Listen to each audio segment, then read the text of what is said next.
Hey guys, Xlice here. It's time for Lucilla S0 to S6. Don't mind what's on screen. It's, yeah. Full guide out on main channel as usual. So this one's probably going to be a bit shorter than the other showcases because her rotation is super fast. And her sequence nodes don't really have big changes, besides obviously S2 and S6 thresholds.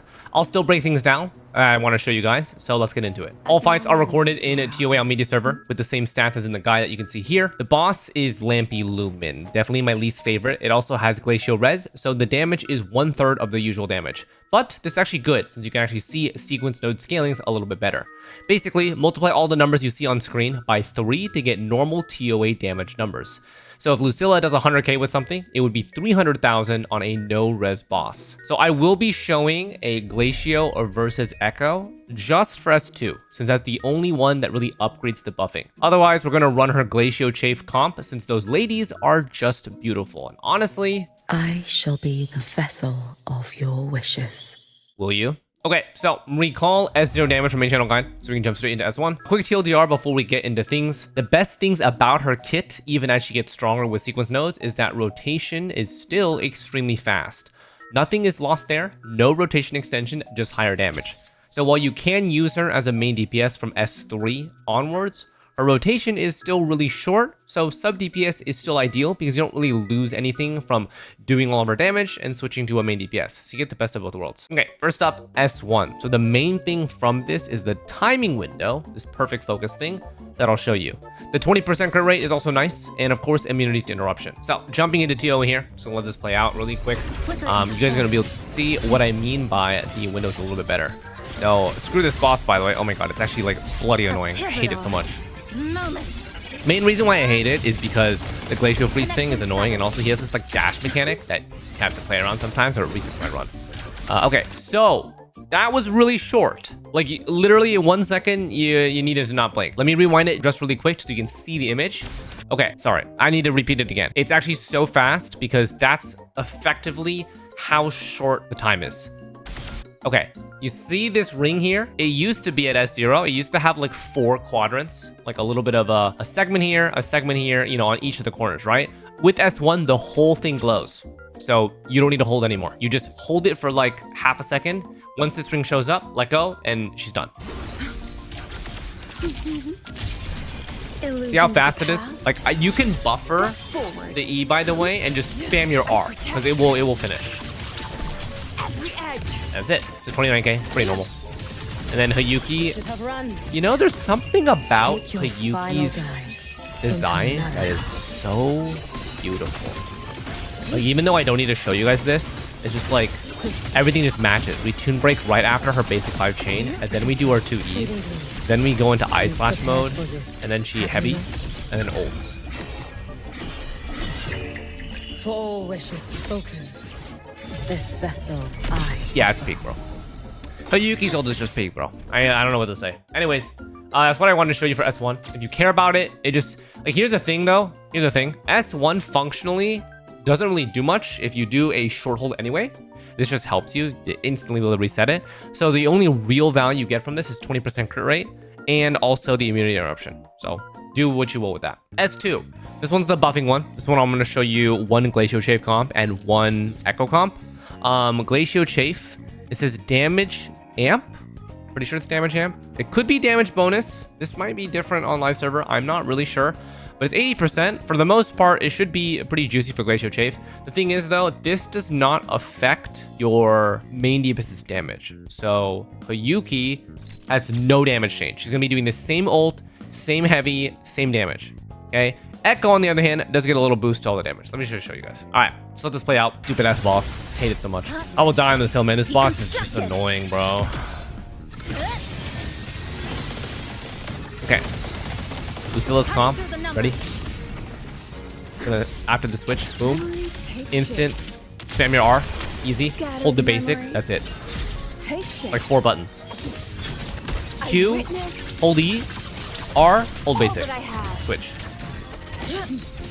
Okay, so you guys can't really see what's happening because the damage is not really changing, but just know that Glacio Chafe is doing a lot more now.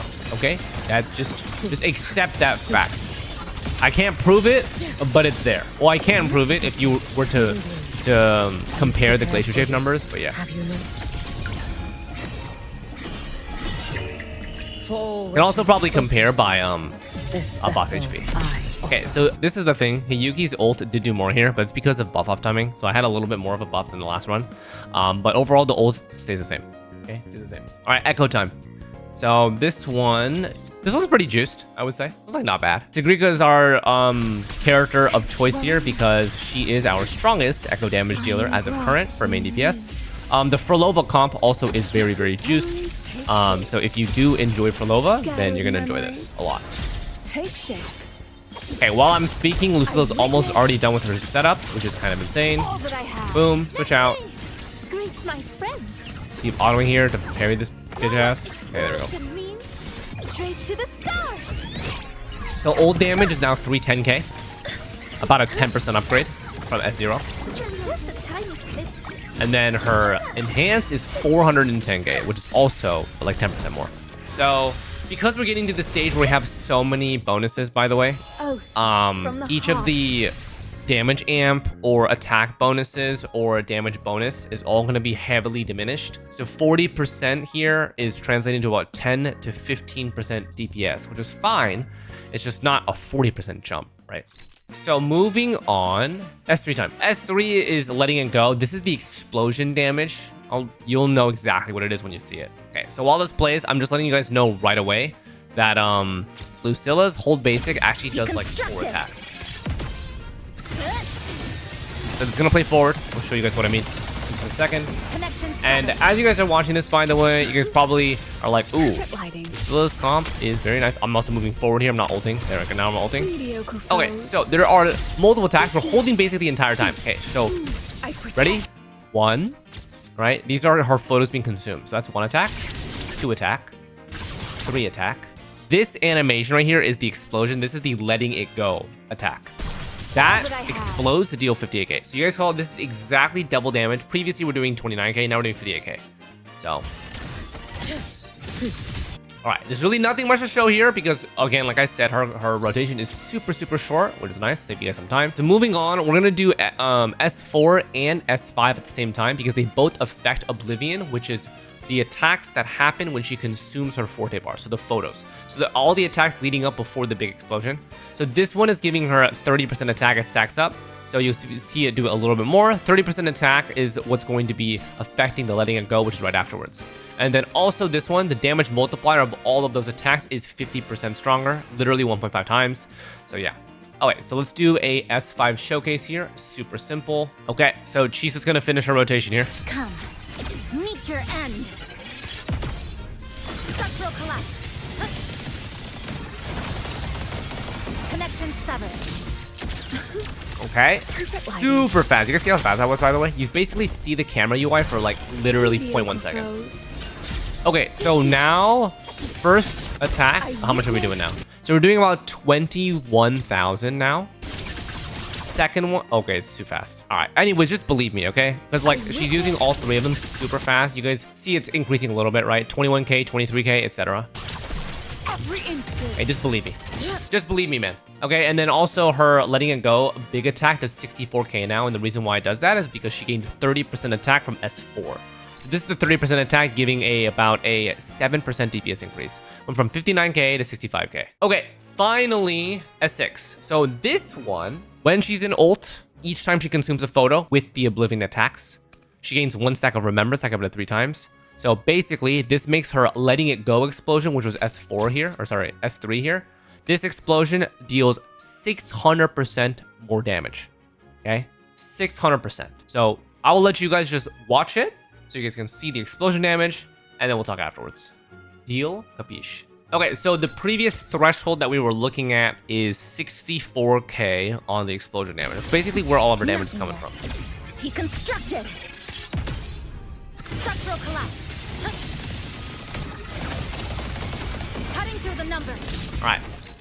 Still time. Like I said, her rotation does not change at all. It's the exact same all the way. Okay, we're doing this. Boom. Okay, here's the explosion damage. Boom.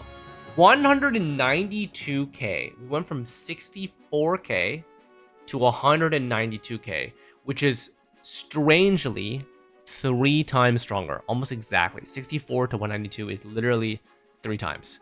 So her ultimate, her explosion damage, the 600% damage dealt translates to 3x damage. And remember, this is Glacio RES boss, so you would multiply this by 3 again on a normal boss.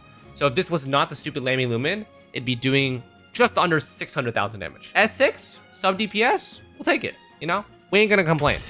And obviously, because Hiyuki is S0, Lucilla's damage is going to be slightly higher than Hiyuki's ultimate damage. So, yeah, it's pretty nice. Anyways, don't need to really show more than that, but that's basically it.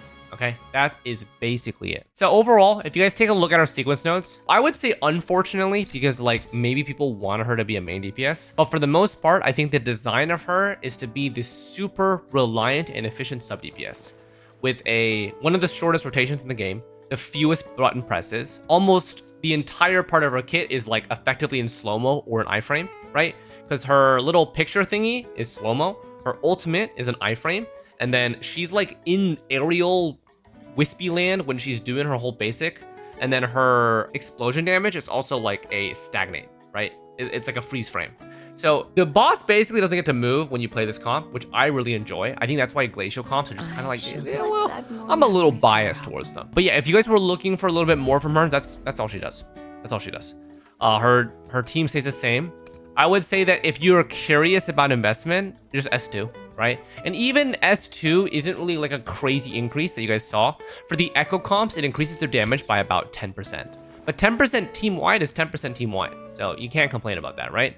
It can scale up to 15%, by the way. For Glacio Chafe, you're not really going to see the full value out of this because the characters themselves aren't doing bigger numbers, but it will be doing more damage. And it's a negative status comp, so yeah. For the most part, though, I don't really think there's any other threshold. Even S6 is kind of pushing it because you need 4 sequence nodes to get there. And even when you do this, it's not really worth it because you might as well just max out Hiyuki and do like 2 million damage. So when it comes to sub DPS sequence node investment, it's really disposable and if you really love the character.